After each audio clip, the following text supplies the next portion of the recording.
Como é que a gente consegue ser tão bom em algumas áreas e ao mesmo tempo tão deficitário em outras tantas? Eu sou o Alexandre Robles e eu tenho uma mensagem para você.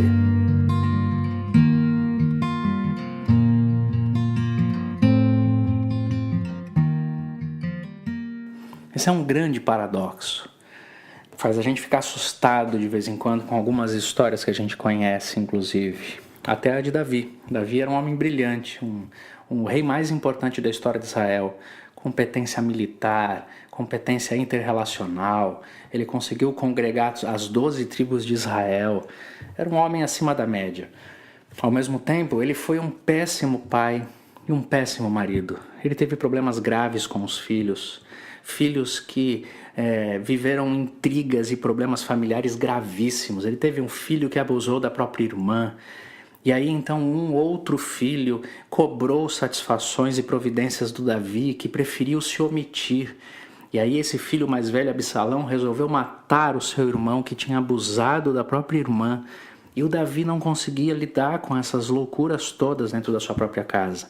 Era tanta carência acumulada que um dia o Absalão decidiu que iria fazer uma revolta armada contra o próprio pai e assumir o reino. E ele entrou em guerra contra o próprio pai e acabou morrendo em batalha. E o Davi, em um dado momento, quando descobre isso, chora copiosamente e diz: Absalão, Absalão, meu filho Absalão. O que mostra que ele amava a sua família, mas ele era um incapaz emocional, ele não conseguia lidar com isso. Davi teve esposas, o que era muito comum naqueles dias. Ele era polígamo e ele podia ter várias mulheres. E se casou algumas vezes. E cuidava dessas esposas, mas como homem, ele cometeu um dos atos mais absurdos, é que ele adulterou, ele cobiçou a esposa de um comandante do seu exército e acabou matando esse homem. E o Davi mostrou que, como homem, na sua relação com as mulheres, ele era tão deficitário. Embora fosse um homem sensível, de adoração, chamado segundo o coração de Deus, ele era deficitário demais nas suas relações familiares. Isso é um paradoxo. Nem sempre é por causa de mau caratismo, como não era no caso de Davi. Ele chorava profundamente as tristezas da sua história familiar. E ele vivia diante de um paradoxo de extremos, extremamente competente numa área e extremamente deficitário em outra. Vida difícil, paradoxal.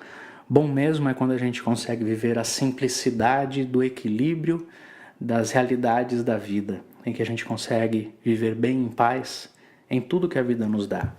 Mas nem sempre isso é possível e nem sempre é por falta de caráter. Muitas vezes é por incompetência emocional, por incapacidade de romper traumas e vínculos familiares, que nos leva a repetir as histórias que a gente já viveu um dia em casa e a gente transfere isso para as pessoas que a gente mais ama. Que Deus nos dê aprofundamento, nos abençoe, abra os nossos olhos e abra uma pauta no coração de cada um de nós conforme a necessidade. Paz e bem.